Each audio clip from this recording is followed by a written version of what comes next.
कोई ज़हनी या जिस्मानी माजूरी चल रही है तो उन लोगों को हम स्ट्रांगली डिस्करेज कर देते हैं। अब इसमें एक और भी याद रखिएगा बात, ये इसलिए ज़रूरी है कि हमारे यहाँ कज़न मैरिजेस हैं या मैरिज करते हुए थैलेसीमिया के टेस्ट नहीं करवाए जाते हैं। थैलेसीमिया का टेस्ट वो टेस्ट है जो सिंपली कोई बंदा भी करवा सकता है।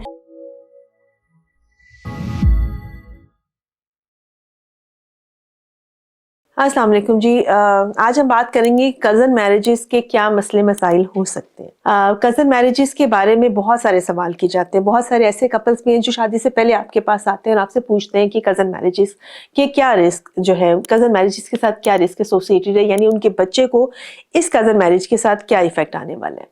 ये बड़ा अहम सवाल है, ठीक है। अब इसमें उससे भी ज़्यादा अहम बात ये होती है कि ये अवेयरनेस हमारी क्रिएट होनी चाहिए कि अगर हम रिपीटेडली एक ही फैमिली में शादी करते जाते हैं और कज़न्स आपस में शादी करते जाते हैं तो उनके साथ प्रॉब्लम्स जो है वो ज़्यादा मल्टीप्लाई होती जाती है, बढ़ती जाती है।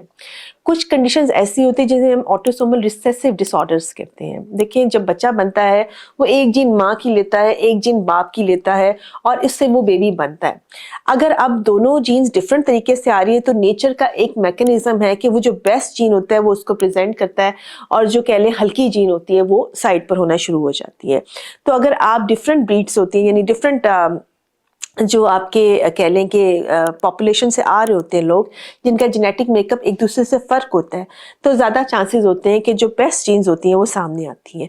लेकिन अगर आप एक ही फैमिली में चल रहे होते हैं और आप एक ही वही जीन्स जो होती हैं वो दोबारा आपस में वो मिल रही होती है, तो अल्टीमेटली क्या होता है कि वो जो जीन्स जो थोड़ी डैमेज होती हैं, सप्रेस होती हैं, वो सामने आना शुरू हो जाती हैं।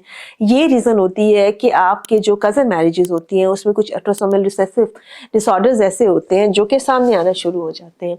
और अगर ये चांस बढ़ता जाता है, अगर आप एक ही फैमिली के अंदर बार बार शादी करी, यानी पेरेंट्स की हुई, उसके बाद बच्चों की हुई, फिर उनके आगे बच्चे कजन्स में आपस में हुई, तो ये रिस्क बढ़ जाता है। आम लोगों के अंदर इनका रिस्क 2 to 3% से ज़्यादा नहीं होता, लेकिन अगर आप फर्स्ट डिग्री कजन्स में करते हैं तो उसमें रिस्क फिर 4 to 6% तक बढ़ जाता है और ये रिस्क बढ़ता जाता है। इसके अंदर सबसे कॉमन तो थैलेसीमिया है। थैलेसीमिया पाकिस्तान में वैसे भी बहुत कॉमन है।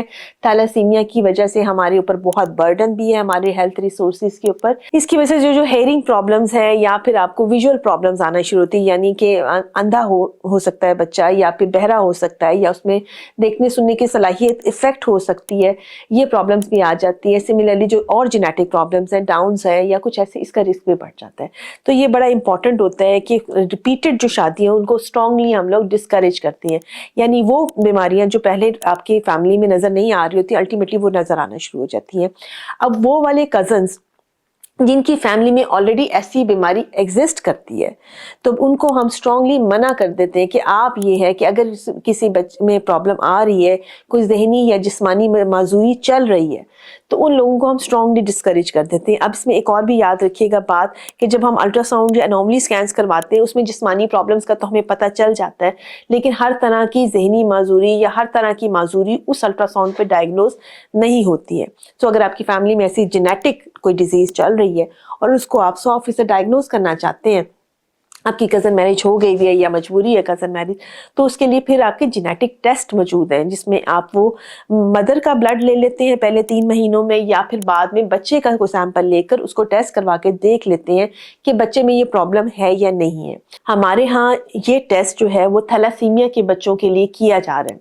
अगर दोनों पेरेंट्स थैलेसीमिया के मतलब है कैरियर्स हैं, उन दोनों के अंदर वो थैलेसीमिया माइनर कैरी कर रहे हैं, तो उन्हें खुद तो कोई प्रॉब्लम नहीं होती, लेकिन बच्चे में आ सकती है और इसको टाइम से पहले डायग्नोज किया जा सकता है थ्रू ब्लड टेस्ट भी और थ्रू बच्चे का छोटा सा सैंपल लेकर भी। वो आप यानी जब पहले शुरू के 3 महीने या शुरू के 5 महीने में कैसा टेस्ट किया जा सकता है जिसपे ये डायग्नोज किया जाता है।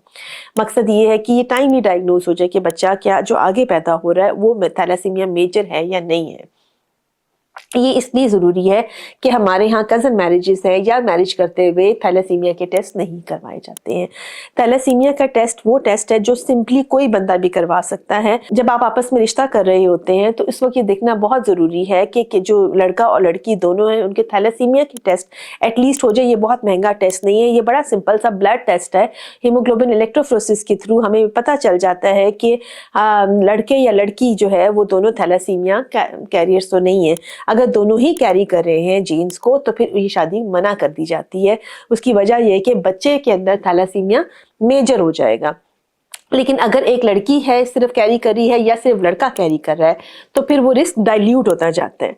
इसी वजह से जब हम कज़न मैरिजेस की बात करते हैं तो हम कहते हैं कि जो टेस्ट आप इमीडिएटली डायग्नोज कर सकते हैं वो थैलासीमिया के टेस्ट हैं।